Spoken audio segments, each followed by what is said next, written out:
el día de hoy, creo que terminamos de ver los organelos membranales, ¿cierto?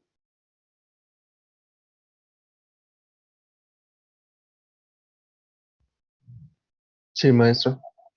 Terminamos de ver, ok, perfecto.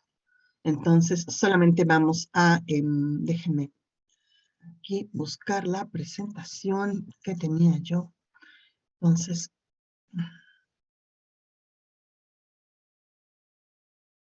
ahí voy.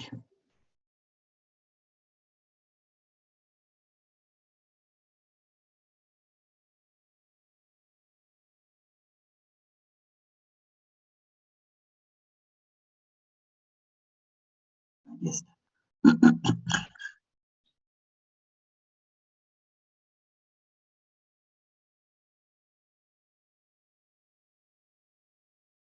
Ok, entonces, además de la mitocondria, ¿ok? Y existen otros aparatos que a veces son un poco interpretados de una manera antigua, ¿ok? Em, la mitocondria, déjenme cerrar otra vez aquí, ok, ya que encontré lo que estaba yo buscando. Ok, la mitocondria, además de ser la encargada de generar la mayor cantidad de ATP, que es la moneda energética de la célula, ¿ok? También tiene una función endocrina muy importante, puesto que es el sitio de síntesis de muchas hormonas, sobre todo de las hormonas esteroides, es decir, aquellas que están encargadas de regular funciones muy importantes como el eje reproductivo, como el eje metabólico a través de la tiroides, ¿ok? Muchas de ellas, de estas, también el equilibrio de las concentraciones de líquido, todas esas enzimas se sintetizan, ¿no? A base de colesterol y la mitocondria desempeña un papel fundamental en la síntesis de estas. Entonces, otro tipo de organelos, aquí quiero ahondar, voy a compartir la pantalla, ay, perdón, el pizarrón. Otra serie de organelos que a veces se interpretan de una manera ya todavía antigua son unos organelos que tienen una estrecha relación con el núcleo. Recuerde usted que el núcleo es el compartimiento celular donde se resguarda el DNA, que es la información genética que codifica para todas las proteínas de un organismo. Entonces, después, y a manera de continuo con el núcleo, se encuentra el famoso retículo endoplásmico liso o rugoso.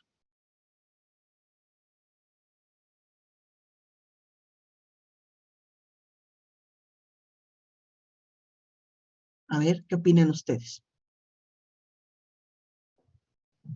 Ay, gracias. Creo que primero es el rugoso y después es el liso, ¿no? Primero es el rugoso y luego es el liso. ¿Por qué? ¿Por qué así? No puede ser de manera diferente.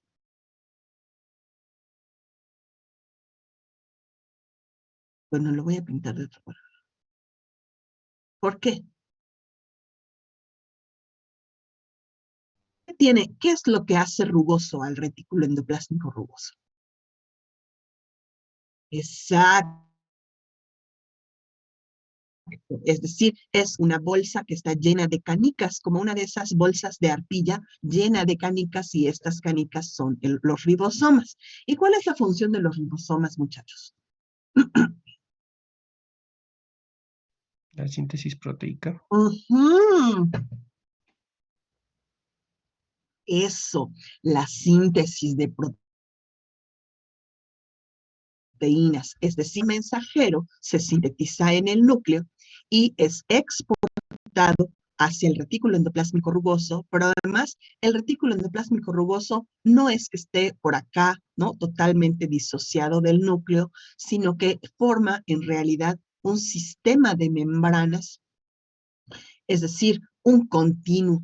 Y entonces, aquí en el retículo endoplásmico rugoso ocurre la síntesis de proteínas y después del retículo endoplásmico rugoso se continúa, es decir, no es que siga un espacio y luego retículo endoplásmico liso, sino que se continúa con el retículo endoplásmico liso, ¿ok?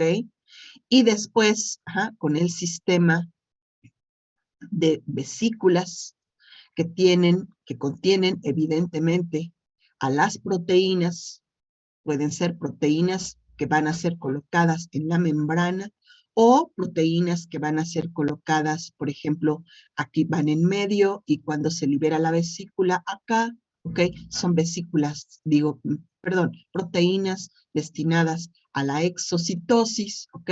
Y en términos generales, proteínas que van hacia cualquier sitio de el citoplasma o la exportación, y de tal manera que a este sistema se le conoce, no sé si ustedes lo saben cómo se llama todo el sistema de cisternas.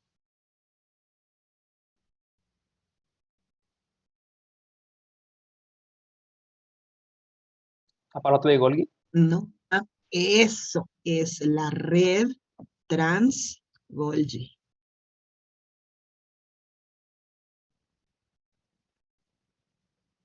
Trans-Golgi, porque en realidad es un sistema que sirve para la síntesis y finalmente ensamblaje de las proteínas que se sintetizaron en los diferentes compartimientos membranales de la célula. Es decir, es todo un continuo que sirve para el flujo. Y el sistema inverso es el de fagocitosis, es decir, o pinocitosis. Ay, ¿qué estoy haciendo? No va a mi... Así. Entonces, esta vesícula iría para acá. Entonces, cuando una proteína se echa a perder o hay alguna señalización aquí que indica que este receptor, por ejemplo, ya no tiene que estar en la membrana, ¿ok? Hay un mecanismo que se llama el mecanismo de las quelatrinas, es decir, es literal. Se les voy a mandar los videos porque además hay unos bien bonitos, como si le pusieran unas anclas y jalaran de las anclas, entonces forman una vesícula con estas anclas que son las clatrinas, y estas anclas forman vesículas de endocitosis, de tal manera que estas vesículas de endocitosis muchas veces terminan en el lisosoma para que la proteína sea degradada y los aminoácidos recuperados para la nueva síntesis de proteínas. Es decir, es un círculo para la síntesis y esta ya no se le llama, perdón, la red Trans-Golgi, sino que esta ya es la endocitosis vía el lisosoma. ¿Hasta aquí tienen alguna pregunta, algún comentario? ¿Esto ya lo sabían? Sí, pero ya no me acordaba. ¿Ya no se acordaban? Ok, bueno, déjenme buscar un video aquí para que lo puedan ver rapidísimo. Antes de que vayamos a los otros dos equipos, yo considero que esto es importante. A ver, YouTube.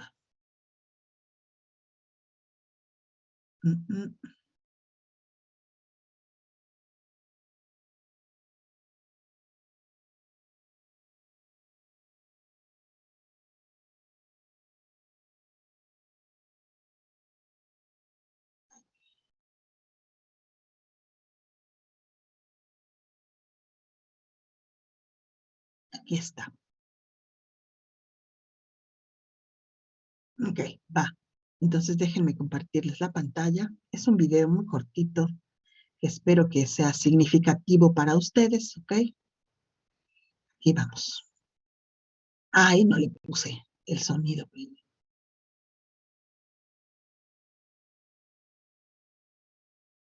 ¿Pueden ver mi pantalla? Es el YouTube. Sí, maestra. Gracias. long essays that I'd work on for days, but now I'm writing short emails.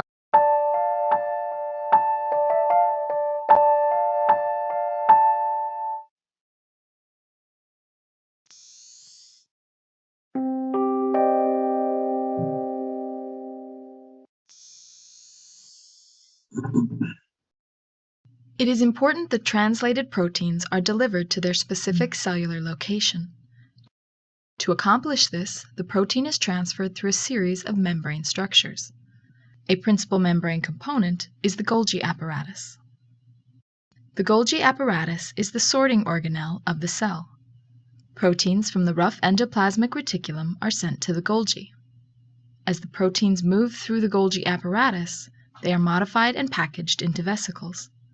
Because the Golgi apparatus receives proteins from one location and targets them for delivery to a second location, it is sometimes considered the post office of the cell. The Golgi apparatus consists of general components. The cis cisterna nearest the endoplasmic reticulum, or ER, the medial and trans cisternae, and the trans-Golgi network. Other key players in this process are the proteins being transported and the enzymes that modify them. Translated proteins are encapsulated in vesicles in the ER. A group of these vesicles fuse, and these fused vesicles form the cis cisterna. As the protein moves through the stack, it is modified by resident Golgi enzymes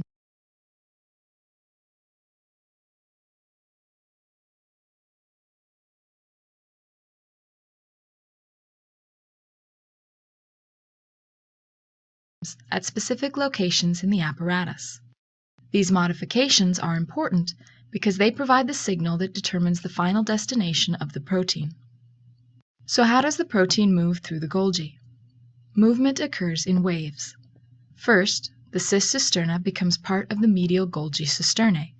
Behind it, a new cis cisterna is formed by the fusion of vesicles from the ER. Meanwhile, one of the medial cisternae migrates and becomes the new trans cisterna.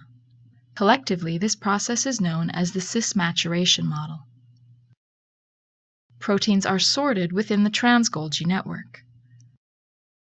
Proteins with the same target sequence are destined for delivery to the same location. The trans-Golgi network then buds off into vesicles. These vesicles then migrate to their target location. These locations include internal organelles, such as the lysosome, the digestive organelle of the cell. The vesicles can also be targeted to the cell membrane, where the targeted protein can be released from the cell for delivery elsewhere in the organism.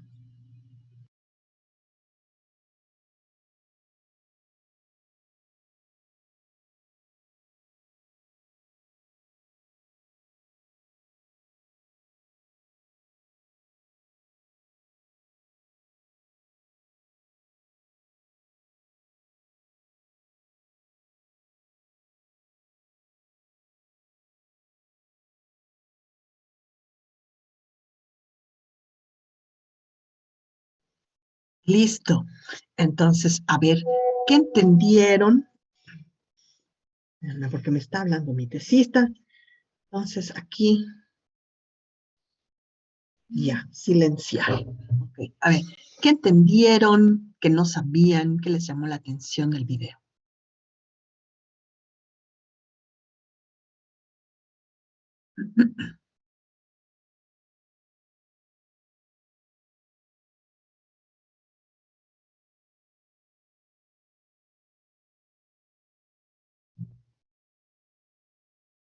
¿Mm?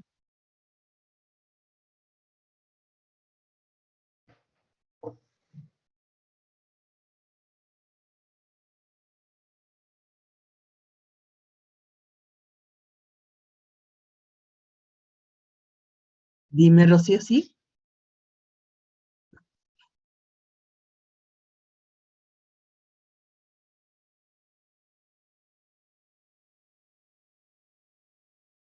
Claro, porque además recuerde usted que las cisternas y los compartimientos están hechos de membrana, ¿ok? Entonces la membrana se fusiona una con otra porque está hecha de los mismos fosfolípidos. Entonces la vesícula que está así tiene también una bicapa, por eso empezamos hablando de la membrana, ¿ok? Entonces la vesícula que está así, cuando llega aquí al stack, es decir, a este compartimiento que pareciera una bolsa, ¿ok? Llega bueno, no sé cómo, si me estén viendo mis manos, pero está la cisterna y se fusiona así y entonces forma parte del nuevo stack. Entonces las vesículas que se van desprendiendo forman el otro stack y así sucesivamente hasta que toda esa membrana en realidad es la misma que la membrana plasmática. Ay, perdón. Lo que pasa es que cuando hace frío te queda esta secuela horrible, ¿no? Yo de por sí soy friolenta, pero no me afectaba así. Espero yo que en unas semanitas más ya esté yo más cómoda. Ok, entonces decía yo que finalmente es la misma membrana que sale o emerge de este compartimiento que es la continuidad del núcleo, que es el retículo endoplásmico rugoso. En el liso, recuerde usted que hay síntesis de lípidos, porque además los lípidos tienen polaridades, es decir, por ejemplo, en la membrana plasmática hay fosfolípidos que son predominantemente de la cara interna y de la cara externa, y eso es muy importante. ¿Por qué? Porque esto constituye una señalización, sobre todo del estatus de viabilidad de la célula. ¿Okay? Entonces, es un continuo. ¿Alguien quiere comentar otra cosa?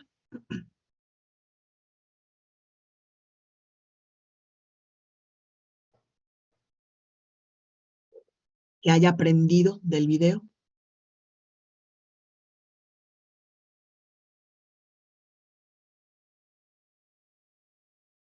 ¿No? Ok, perfecto. Entonces seguimos.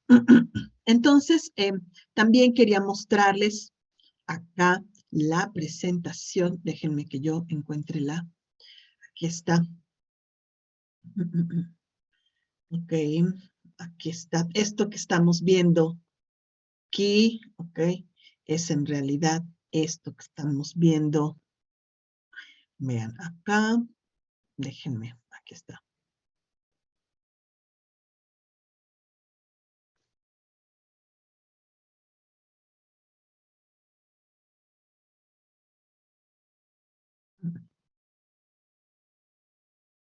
No sé si pueden ver mi pantalla.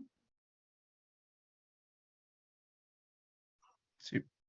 Sí, ok, perfecto. Entonces, vean, este es un esquema, esta figura está en el CEL, es decir, en el libro de Alberts, no sé si lo llevaron cuando llevaron biología molecular, pero esa es, hagan de cuenta, ¿no? El libro sagrado de biología celular y molecular. Entonces, en este esquema nosotros vemos la envoltura nuclear o núcleo, que es esta parte de acá. Estos agregados son fragmentos o fracciones del DNA. Esta es la doble bicapa y en realidad no están separados, sino comunicados. La membrana nuclear con esta estructura que vemos aquí en la derecha, que es el retículo endoplásmico rugoso. Entonces, vea usted cómo está toda la membrana de bicapa llena. No es que el RNA mensajero se vaya a perder por ahí y ser digerido, sino que está ahí, tiene que pasar por unas puertecitas que se llaman del poro nuclear, e inmediatamente es orientado hacia algún ribosoma para el inicio de síntesis de proteínas. Entonces, a mí me gusta, como yo hago histología y soy muy visual, me gusta ver cómo son las cosas. Entonces, esta técnica se llama técnica convencional. Esta no es de barrido, la de barrido se ve tridimensional y ya la iremos viendo. Y esto por una parte, y aquí por otra parte, vemos,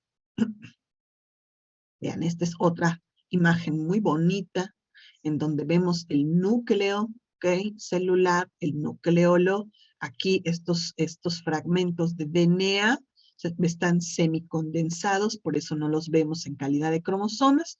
Y aquí vemos como todo el núcleo está rodeado por retículo endoplásmico rugoso, cuya amplificación vemos acá en esta imagen. Vean qué bonito, aquí está la membrana y pegado a la membrana cada bolita es un ribosoma, y aquí vemos la primera cisterna que se forma del aparato de Golgi, así le llaman, y aquí están las todavía con unos cuantos en ribosomas, y aquí es donde empezaría la modificación post-traduccional de las proteínas.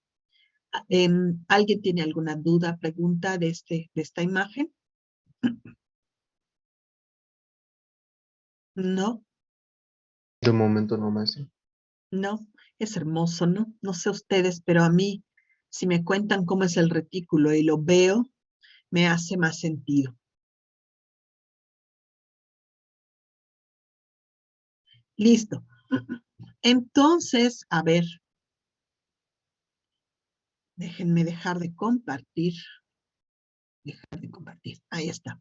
Entonces, los temas que harían falta serían el de la replicación y después la traducción y la transcripción.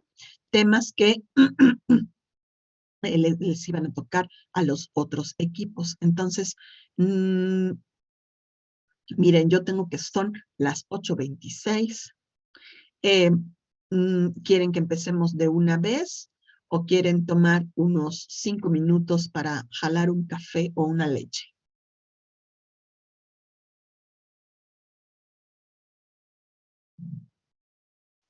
¿Y ya Yo diría que de desayunaron? una vez. ¿De una vez? Ok, Josué, ¿te toca a ti la replicación? No. ¿No? Ah, bueno, por eso lo dices. ¿A quién le tocó la replicación? Nosotros, bueno, mi equipo. Ok, Adrián, perfecto. Entonces, si quieres, te dejo compartir. Yo de todos modos acostumbro darles una pequeña pausa, así para que jalen, se tomen un café. Todos toman café, nadie toma café. Yo sí. No, yo El no. café, ¿perdón?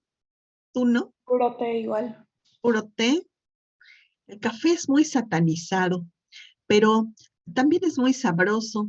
¿Y sabía usted que es la droga de mayor consumo en todo el mundo?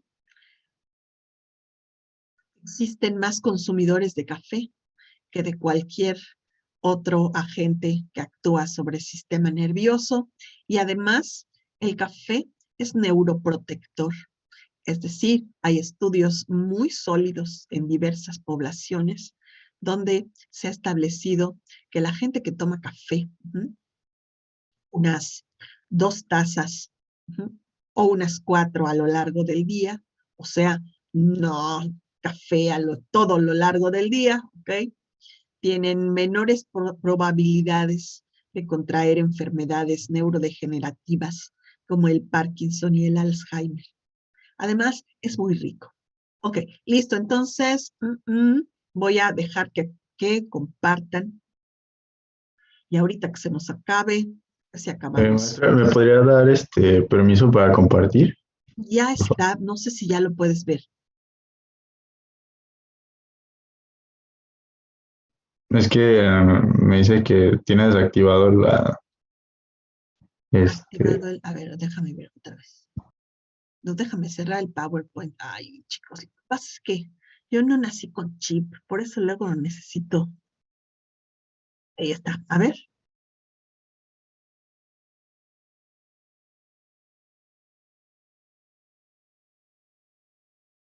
¿Ya dejó? Sí, ya. Ok, gracias. Luego me dicen cuál es el chiste. Porque yo lo hago al mero azar, no he entendido bien cuál es la lógica de eso. Listo, perfecto. Entonces escuchamos a Emanuel, Melissa, Adrián e Irán hablar sobre la replicación. Si se nos corta la sesión, please, Regresamos para terminar el tema, ¿listo? Y discutirlo después.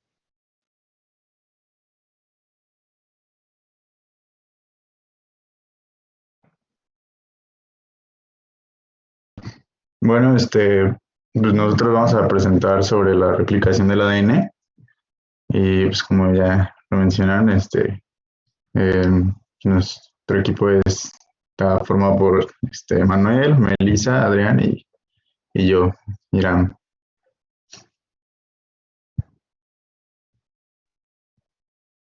Bueno, primero vamos a comenzar con qué es la replicación. La replicación es un proceso en el cual se busca que una molécula de ADN se duplique para producir dos moléculas idénticas de ADN. Inicialmente se proponían tres teorías de la replicación: la conservadora, la dispersiva y la semiconservadora. En la conservadora, la molécula de ADN original simplemente se duplicaba, así como por arte de magia. En la dispersiva se conectaban partes de la cadena de ADN de la madre y de la hija y se combinaban por tramos. Y la semiconservadora es en la que una hebra se separa y es completada la otra parte de la hebra, igual con la segunda hebra, para que así sean dos moléculas idénticas. La que sí.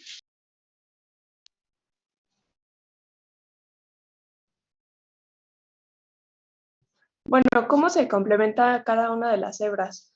Como nosotros sabemos, estas hebras están formadas por bases nitrogenadas, que son la timina, citosina, adenina y guanina. Y bueno, estas siempre se van a conectar de la misma manera, la adenina con la timina y la guanina con la citosina. Entonces, al separarse una hebra, te queda de un lado una base nitrogenada y se coloca la complementaria. Y así se puede formar dos moléculas idénticas.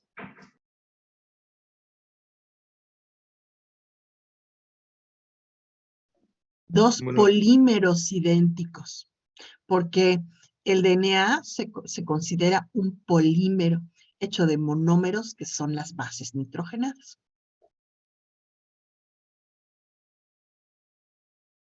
Bueno, ahora algunas generalidades sobre la replicación de ADN es que esta replicación ocurre antes de la división celular, es decir, antes de que ocurre dentro de la célula madre antes de que se generen otras dos células hijas.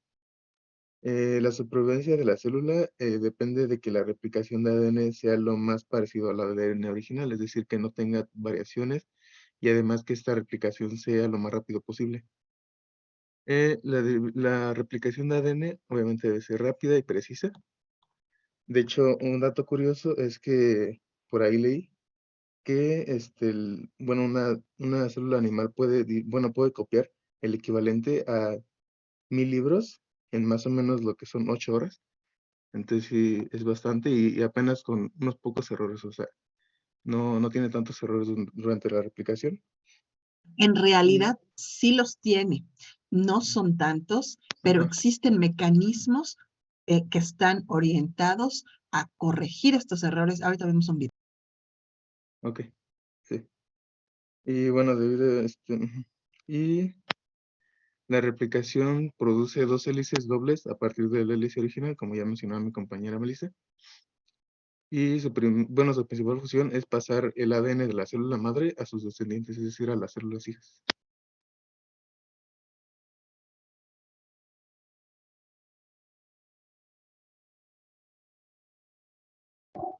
Bueno, pues yo les voy a hablar un poco sobre algunas características del ADN. Bueno, pues está conformado o compuesto por bases nitrogenadas, desoxirribosa y ácido fosfórico. Las bases nitrogenadas se unen mediante puentes de hidrógeno. El ADN presenta una forma de doble hélice. Las cadenas complementarias y polarizadas están en sentidos opuestos. Y presenta 100 gramos del peso corporal, lo que equivale a 3 por 10 serrano, 13.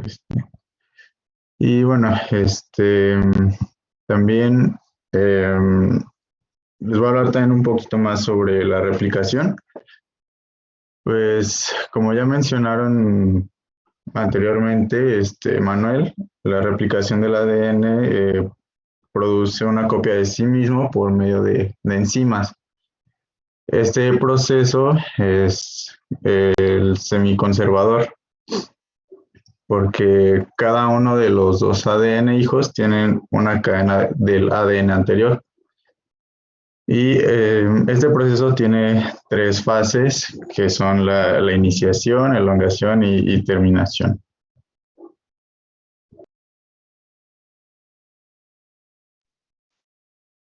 Bueno, sobre esas tres fases, bueno, cuando estaba investigando yo no estaba seguro y creo que esas son de la transcripción, pero me parece que sirven también. Bueno, que es un poco similar a esto.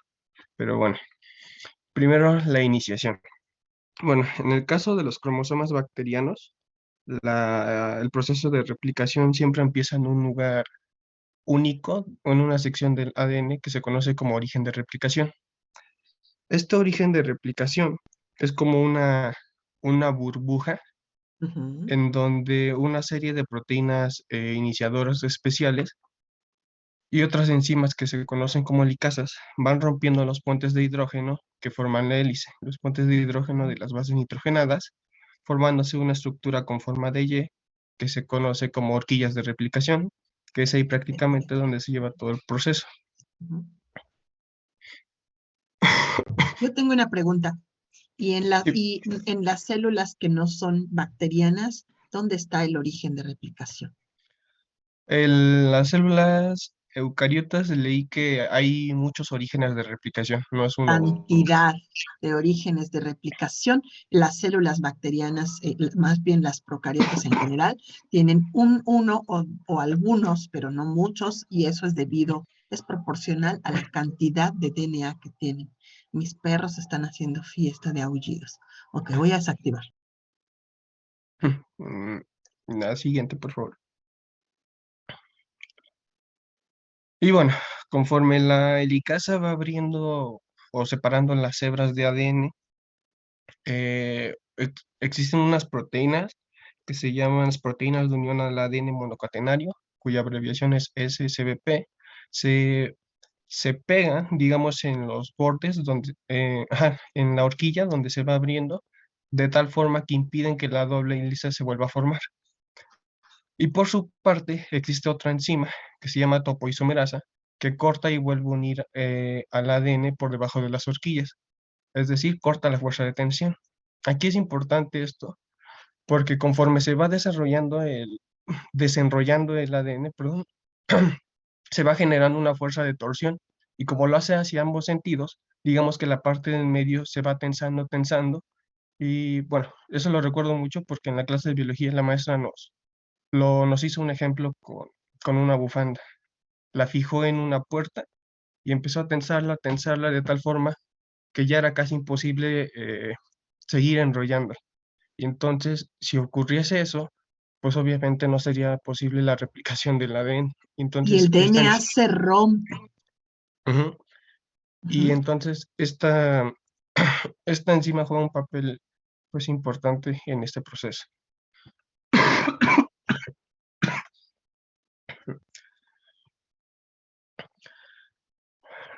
Luego, el siguiente paso después de la iniciación sería la elongación o el alargamiento de las cadenas.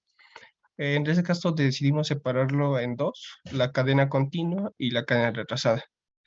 La cadena continua, bueno, en las dos el proceso es algo similar, pero en el caso de la cadena continua existe una enzima que que se conoce como primasa, que se encarga de sintetizar un fragmento de ARN que se llama cebador y que le permite a la otra enzima, que se llama la ADN polimerasa 3, iniciar su trabajo. Sin este cebador, obviamente la replicación no comenzaría, y es importante mencionar que el ADN polimerasa 3 solo trabaja en una dirección que va de 5' a 3'. lo que va a hacer pues es añadir desoxirribonucleótidos o unidades pequeñas de ADN al extremo 3' de la nueva hebra, complementando la hebra molde.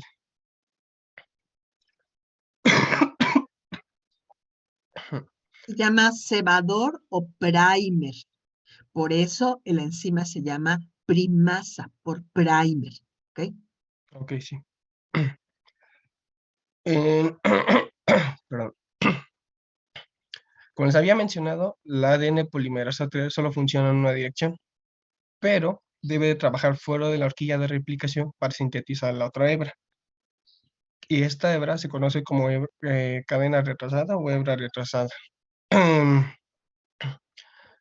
Esta también va a comenzar con un cebador y a continuación, pues también la ADN polimerasa 3 va a añadir bases al extremo 3'. Sin embargo, conforme se va alejando de la horquilla, hay que recordar que la helicasa va a seguir abriendo el ADN hacia la otra dirección.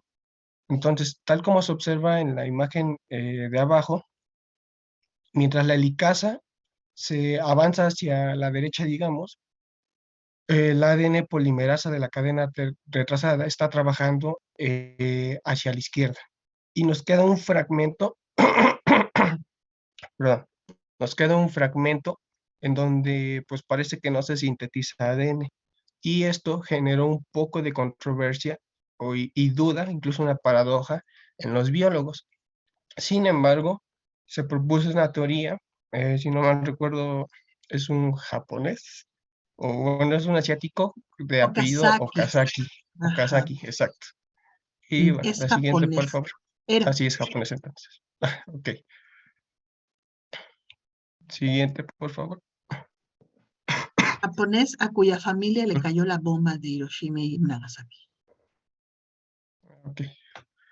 Y bueno, lo que propuso este señor Okazaki fue que una vez se coloca el cebador o prime, la ADN polimerasa 3 sintetiza fragmentos cortos de ADN de aproximadamente, si no me equivoco, eran de 100 a 200 pares de bases nitrogenadas que posteriormente se van a unir mediante otra enzima que se conoce como ADN ligasa.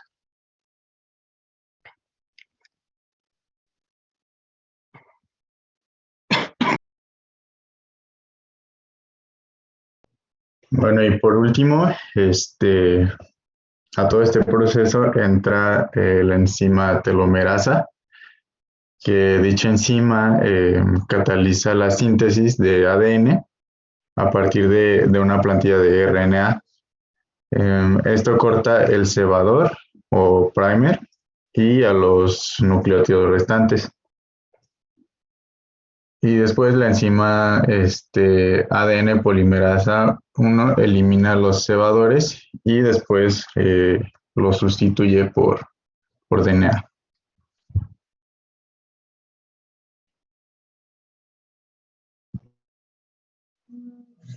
Ay, ¿qué fue esto? Listo. Nos van a sacar, entonces, ¿les parece que reconectemos yo tengo que son las 8:43, a las 8:50, ¿les late? Para que puedan hacerse un café o algo. Sí, maestro. Sí, está bien. Ok, sale pues, entonces voy a desconectar.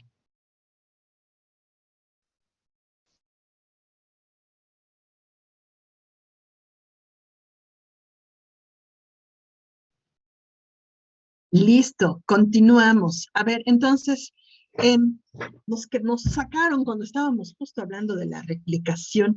¿Faltaba algo por alguna diapositiva para que viéramos?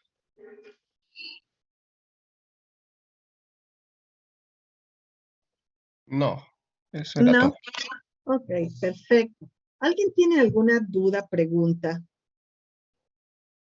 de lo que acaban de explicar sus compañeros? ¿No? Ok, entonces, yo sí tengo preguntas. Por ejemplo, Dijo Adrián, me parece, que el juego de polimerasas hacía en realidad un trabajo muy exitoso, cometiendo mínimas fallas. Sin embargo, debido a la estructura de velocidad con la que va la replicación, ¿ok?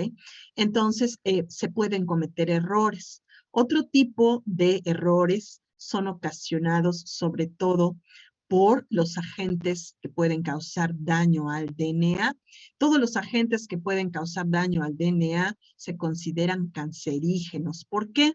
Porque, recuerde usted, por ahí lo mencionaron, yo lo voy a hacer énfasis en ello, que esta es la estructura del DNA y que las bases están unidas por un tipo especial de unión que se llaman los puentes de hidrógeno. ¿Okay? Los puentes de hidrógeno no están hechos de uniones covalentes, es decir, de enlaces estables, sino que son uniones de tipo electrostático. ¿Eso qué quiere decir? Que están hechos a base de la aproximación de cargas positivas y negativas dentro de la estructura del DNA y unidos simplemente por contactos electrostáticos, sobre todo hechos a partir de hidrógeno. Entonces, si recuerda usted de sus clases de química, por ejemplo, había una estructura básica para que podemos utilizar como ejemplo, que es la cadena de carbohidratos o de hidrocarburos, carbohidratos si tiene OHs y Hs, hidrocarburos si la cadena de carbonos está rodeada y asociada con hidrógenos, ¿ok? Entonces, los carbohidratos que están saturados, significa que están saturados de hidrógenos en todos sus enlaces posibles, y aquellos que tienen enlaces dobles, significa que tienen la posibilidad de aceptar algún agente donador o compartidor de electrones, y en ese sentido, uno de los principales compartidores es el hidrógeno, ¿ok? Claro que también existen otras moléculas que están deseosas y felices de poder arrebatar y sustituir un hidrógeno y entonces insertarse aquí en el DNA y con ello obstaculizar la replicación hasta hacerla imposible, de tal manera que la célula se muera por no poder replicarse y después dividirse, o peor aún, dividirse a pesar del error ocasionado por la sustitución y ruptura de uno de estos puentes de hidrógeno por otra estructura. Entonces, a ese tipo de compuestos se les conoce como radicales libres, ¿ok? Pues hay muchos tipos de radicales libres, pero en general se encuentran en agentes como el cigarrillo, es decir, fumar es una pésima idea, ¿ok? Eso no, porque el cigarrillo tiene por lo menos unos 300 radicales libres y agentes cancerígenos documentados, que más la contaminación ambiental de las ciudades tiene un montón de agentes, pueden ser metales y agentes derivados de la combustión que son muy tóxicos, pero también agentes que consumimos todos los días, por ejemplo, los colorantes artificiales que utilizan. Por eso mi hija ya sabe que cuando vamos al súper solo tiene que estirar su mano para que yo revise todo lo que tiene, lo que le voy a comprar antes de pagarlo. Entonces, colorantes artificiales, por ejemplo, como el rojo, creo que es rojo 5, amarillo, no sé qué, a 3, esos que vienen en los yogures, en las golosinas, son altamente cancerígenos. También, por ejemplo, ya se me fue, los colorantes artificiales, también los insecticidas y pesticidas, ¿okay? Que utilizan de modo casero, pesticidas, o en la agricultura industrial son altamente cancerígenos. Otro agente cancerígeno es la radiación, ¿ok? La radiación quiere decir, en sus teléfonos celulares hay una aplicación que dice clima, y entonces dice índice UV y dice bajo, moderado, alto. Cuando dice alto es porque superó, me parece que los 7 grados de radiación UV. Entonces, eso quiere decir que la radiación puede hacer daños en la cadena de DNA, donde lo mejor que puede ocurrirle a la célula es que se muera y entonces ocurra un envejecimiento, pérdida de las células, daño al DNA, envejecimiento prematuro. Por eso la gente que se expone a radiación tiene una piel más dañada, pero además no solamente se queda en la piel, sino también en los órganos internos. Y el otro proceso de cáncer, es decir, que la célula ya no conserve el DNA intacto y con tal de corregirlo pueda permanecer con este DNA con errores y entonces generar copias de sí misma erradas. Y esa es la razón por la cual todos estos agentes se consideran como cancerígenos. También los ahumados. Ahumados quiere decir que fue cocido con humo de maderas, con productos de la combustión. También se consideran cancerígenos. Los saborizantes artificiales también tienen por ahí un componente importante de daño potencial al DNA. ¿Alguien tiene alguna pregunta o comentario hasta aquí?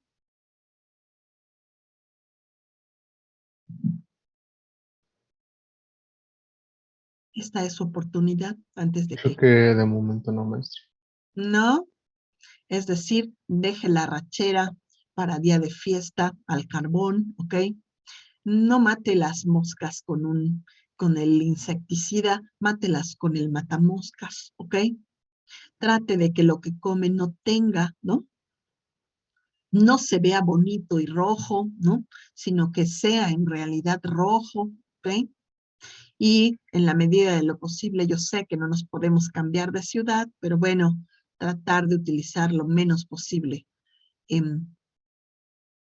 cuestiones que generen contaminación. Cigarrillo definitivamente no, ¿ok? Entonces ahorita si quieren para ir adelantando, les paso el video del daño del DNA al WhatsApp para que lo vean ahorita que nos despidamos. Voy a dejar que compartan los de la transcripción y traducción para que sea rápido. ¿Faltan esos 2 equipos o no faltan más, verdad? No, yo soy el último. Ok, entonces voy a dejar que compartan los de la... ¿Sí me da permiso de compartir? Ya lo compartí, pero te digo que no sé qué onda con esto. A ver, déjenme ver. Ya está, a ver. ¿No? Ya. Ok.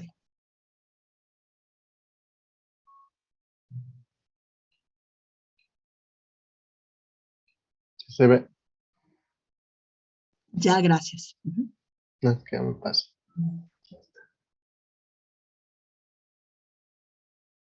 Por empezar, sí está mi equipo. Ok, ujú. Fernanda, Edgar, Miguel y Francisco. Ok, sí somos todos nosotros. Ujú. Les vamos a presentar la transcripción y traducción de la de... Miguel no pudo asistir porque tuvo una cita de emergencia, así que no vamos a exponer su parte. Bueno, para empezar, la transcripción y traducción son procesos que la célula usa para elaborar todas las proteínas que el cuerpo necesita para funcionar a partir de la información almacenada en las secuencias de bases del ADN. Un ejemplo aquí práctico es que tenemos el ADN, en la transcripción se separa al ARN mensajero y en la traducción obtenemos una proteína.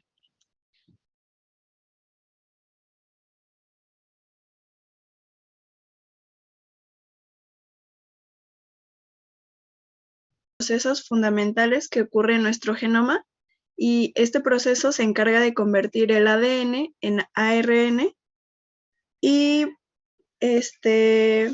los lugares más populares en donde se hace esto es donde se codifican los genes codificadores de proteínas. La transcripción es el primer paso de la expresión génica y es el proceso en el cual la información de un gen se utiliza para generar un producto funcional, como es una proteína. El objetivo principal de la transcripción es producir la copia del ARN de la secuencia del ADN de un gen. En el caso de los genes codificantes, la copia de ARN contiene la información necesaria para poder generar un polipéptido, es decir, una proteína o una subunidad de proteína. Y los transcritos eucariontes necesitan de procesamientos antes de traducirse a proteínas. La principal enzima que participa en la transcripción es la ARN polimerasa, la cual utiliza un molde de ADN de cadena sencilla para poder sintetizar una cadena complementaria de ARN. Bueno, pues yo les voy a explicar más o menos cómo funciona todo este proceso. Se divide en 3 etapas de transcripción. La primera es la iniciación. En este caso, lo que hace es que a partir del origen del ADN, como había mencionado en la presentación anterior, el ADN tiene un origen.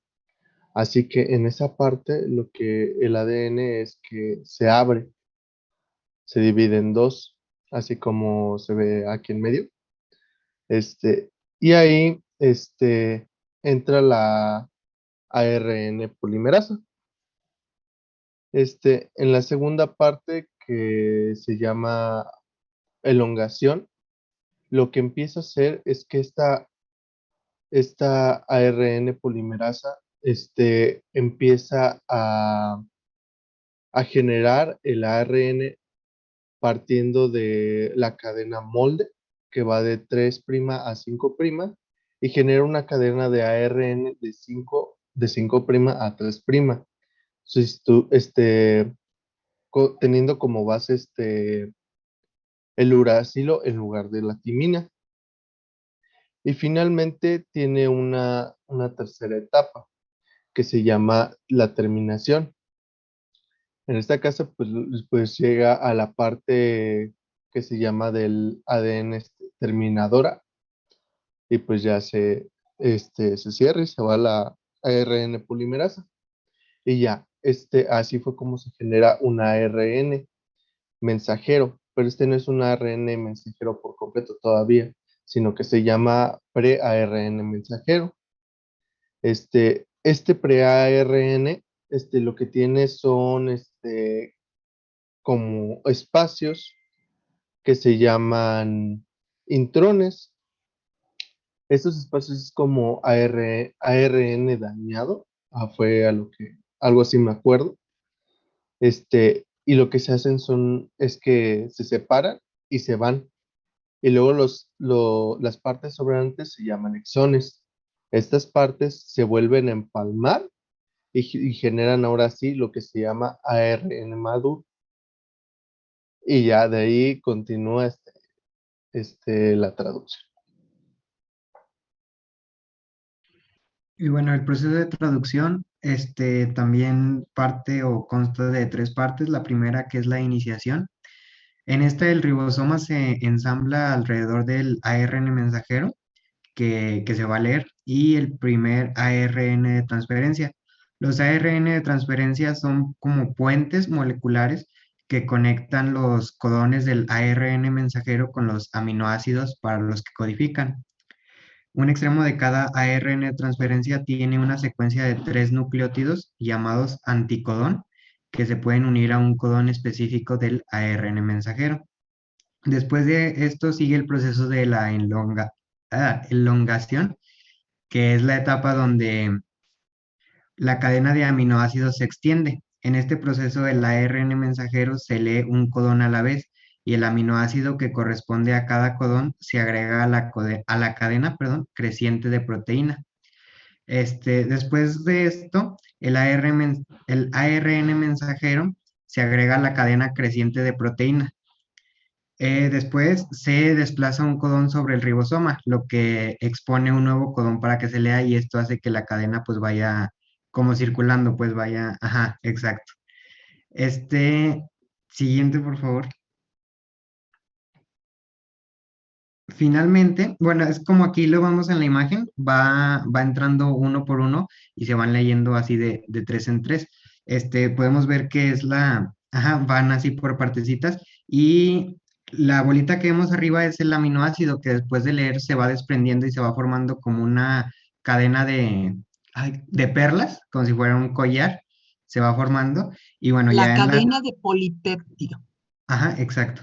Se llama. Finalmente, la última parte es la terminación, que es la etapa donde la cadena polipéptida completa es liberada. Esta comienza cuando un codón de terminación específica entra al ribosoma, lo que dispara una serie de eventos que separa la cadena de su ARN de transferencia y le permite flotar hacia afuera, y luego ya después de esto forma la estructura ya de la proteína específica que se formó con los aminoácidos. Y ya esa sería toda nuestra parte. Muy bien. Es decir, en el ribosoma, el RNA mensajero es decodificado, porque recuerde que se llama traducción, porque es pasar del lenguaje de los ácidos nucleicos, es decir, el ARN mensajero es un ácido nucleico, ¿ok? Y entonces se traduce, literal, por eso se llama así el proceso, al lenguaje de las proteínas. Entonces aquí lo que vemos en pantalla es en la plantilla del ARN mensajero ensamblada en el ribosoma. Acuérdense que está integrado por el ARN mensajero, ARN ribosomal, que se encuentra ahí en el ribosoma, y el de transferencia, que es el que está acoplado a los aminoácidos codificados en la plantilla del ARN.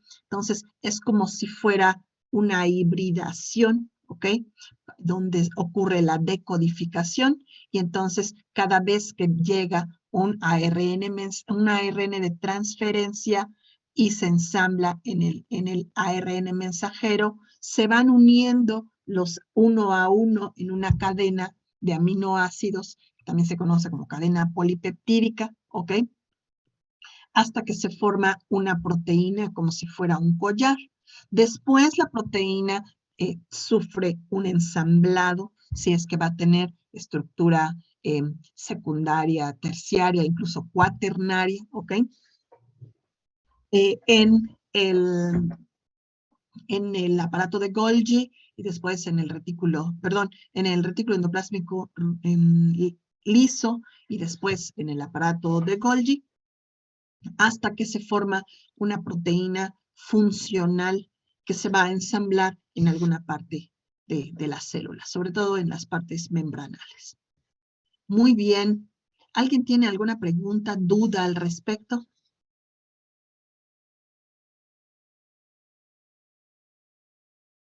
¿No?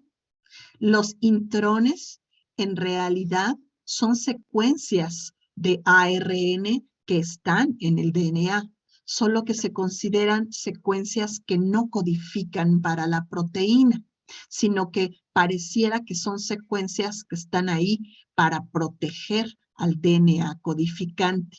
Entonces, los intrones se tienen que eliminar mediante un proceso que se llama corte, el famoso splicing, no sé si han escuchado hablar de él.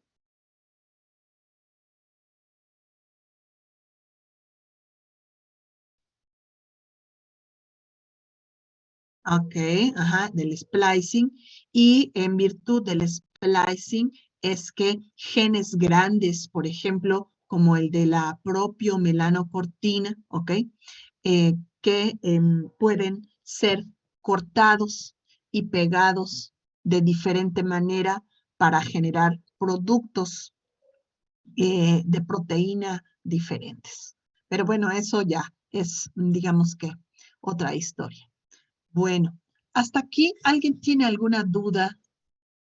Ay, ¿qué estoy haciendo? Ok. ¿Alguien tiene alguna duda de lo que vimos el día de hoy?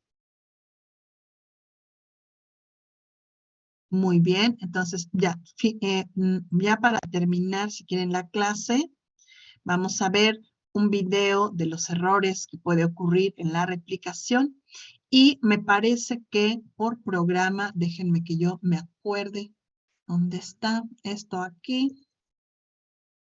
Espérenme. Creo que sigue el capítulo. ¿Dónde está la fisiología? Aquí, fisiología. Banders, trabajo. ¿Qué les puse? El Albert's Essential Cell Biology. Me parece que sigue un capítulo que se llama comunicación celular. Sí, comunicación celular, estructura general. Oh, les puse el antiguo. Comunicación, ok, no, está bien. Entonces, la unidad 1, no están viendo mi pantalla porque yo ya me equivoqué, ¿o sí? Sí, la vemos. Sí, lo vemos. Ok, ajá. Ya vimos con esto la unidad 1, que más bien es un repaso de la biología celular. Entonces, el tema que vamos a ver a partir del lunes es este que se llama comunicación celular, que está en el capítulo, me parece, 16 del libro de Essential Cell Biology.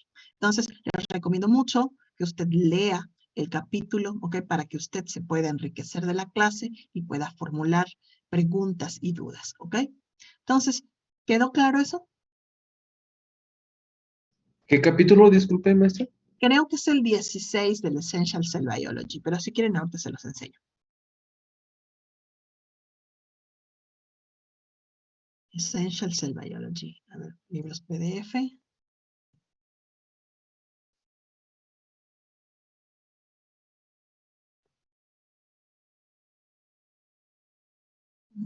A ver, en esto más fácil. A ver, déjenme compartirles la pantalla.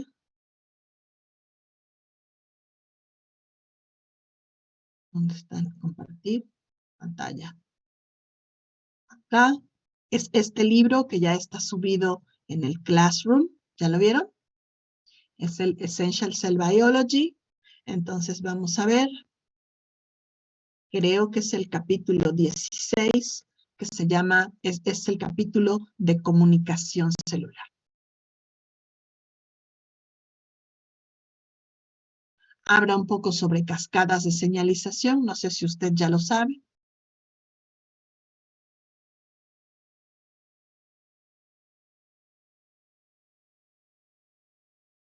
¿Vieron cascadas de señalización? ¿No? Ok, entonces les va a venir muy bien. Capítulo 16 del Essential Cell Biology. ¿Ok? Entonces, muy bien. Entonces, déjenme pasarles el video, así nada más. Porque además es muy bonito. Déjenme que yo compartir video. Ahí va. Entonces, ¿pueden ver mi pantalla? Dice ingresa Scotia tarjetas. Sí, maestra. ¿Sí? No vayan a ingresar a Scotia. Okay. Todos pueden ver mi pantalla. Es un video sobre el DNA. Ahí vamos. Está en inglés porque luego en español no encontramos este tipo de videos y además sirve que te vas acostumbrando y haciendo oído. Y en lugar de pedir hamburguesa, pidas un DNA. ¿Ok? Listo, va pues.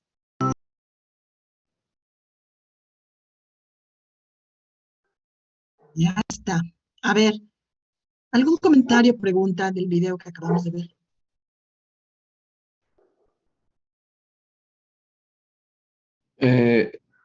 ¿Estos daños cuentan como si se desnaturalizara la... Sí, efectivamente, es una microdesnaturalización. Desnaturalización quiere decir, pues nosotros lo hacemos con calor, ¿no?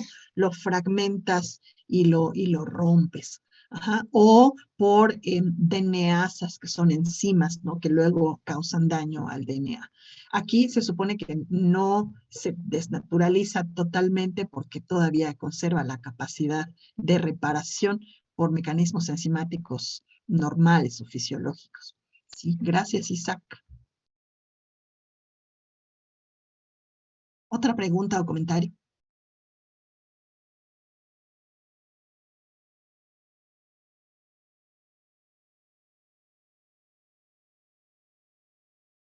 Algo que les haya llamado la atención del video.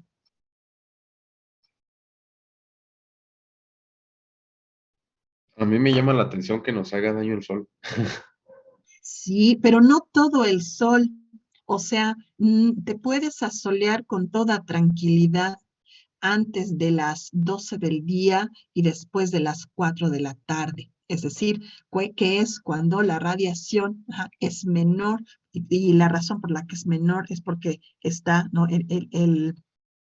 El ángulo en el que incide es diferente, ¿ok?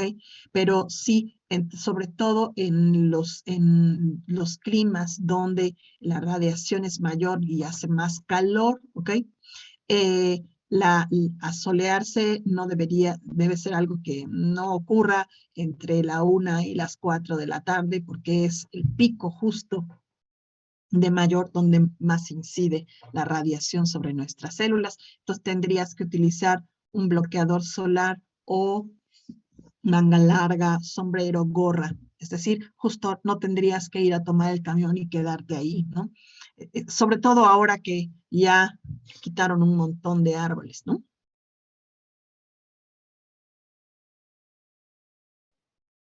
Sí, pues sí. Pues es que está extraño, ¿no? Como que si no Sí, tuviéramos tantas cosas o así, pues en realidad, ¿dónde te cubres del sol? Como que- no hay dónde. Entonces tienes que cargar tu gorrita, ponerte bloqueador, manga larga, ¿no?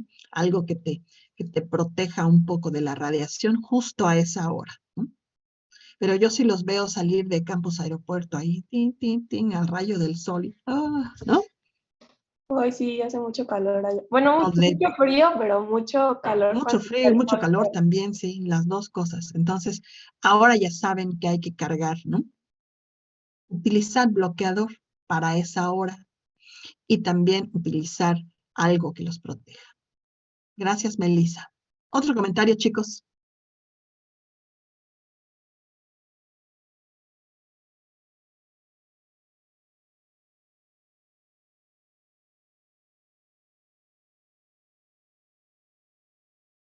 Sí.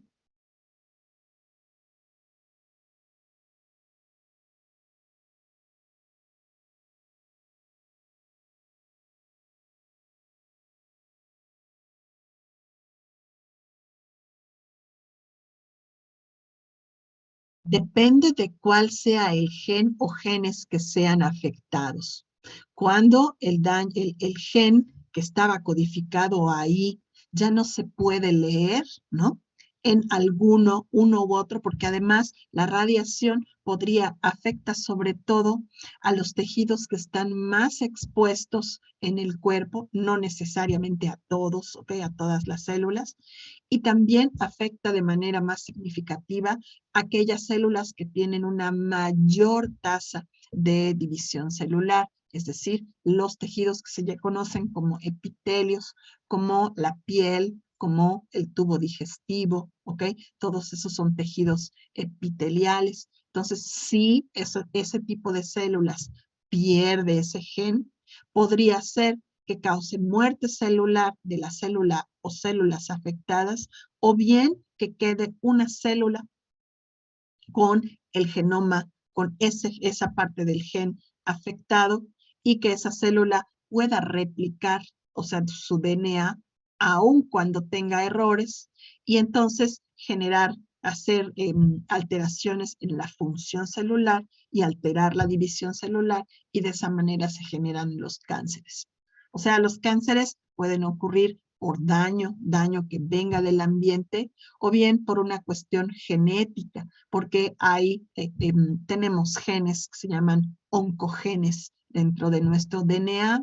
Entonces, eventualmente esos oncogenes están silenciados por unas moléculas que se llaman metilos, ¿ok? Por el proceso de metilación.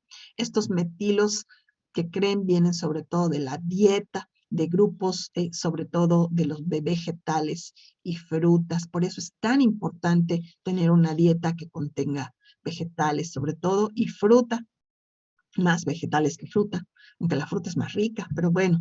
Y entonces, lo que podría ocurrir es que la célula no se muriera causando envejecimiento prematuro y daño al tejido, sino que la célula sobreviviera incluso a pesar de los daños, causando problemas potenciales como el cáncer.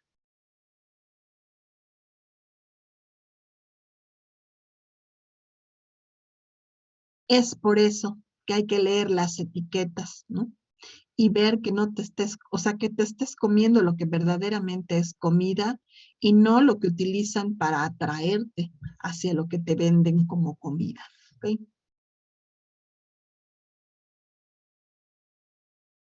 Por ejemplo, si tú agarras unas fresas, ¿no? Y las licuas con leche, en realidad la leche con fresa no es tan rojísimo como un yogurt de botecito. ¿Por qué no? Porque el yogur tiene colorante para que a ti te parezca más atractivo y entonces prefieras tomar un yogurt rojo que una leche con fresa.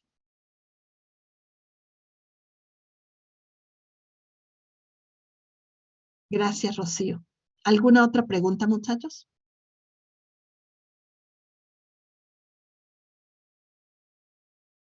No. Listo. A ver, rápidamente para cerrar la clase, ¿qué aprendimos el día de hoy?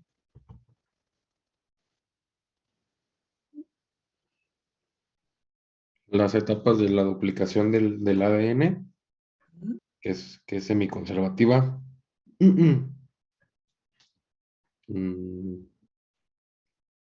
Los errores que puede tener al momento de la transcripción, más que nada.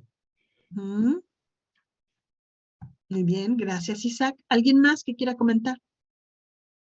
¿Algo que aprendió hoy?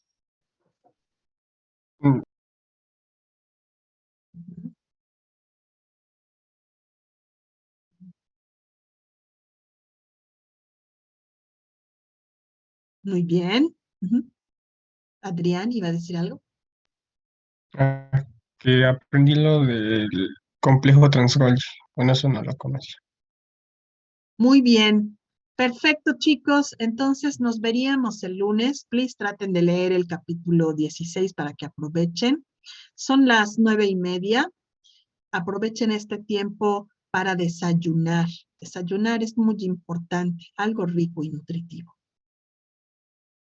Que tengan un excelente fin de semana.